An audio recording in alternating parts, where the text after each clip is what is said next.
When your nylon jaw plier tips begin to get jagged like these, then it's time to replace them. You can buy replacement tips or sleeves for most nylon jaw pliers, and they're very easy to install. You'll need a micro screwdriver for this job. Insert the screwdriver into the screw and unscrew it. Then remove the screw on the other side of the plier jaws. The old tips can now be easily removed. These were well overdue for replacement. You'll notice that these replacement tips don't have a hole in them, but that's okay, we'll be screwing directly into this surface.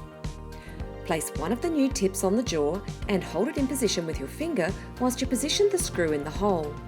Screw it into the nylon. The thread on the screw will create the perfect size hole with matching thread to secure the tip in place.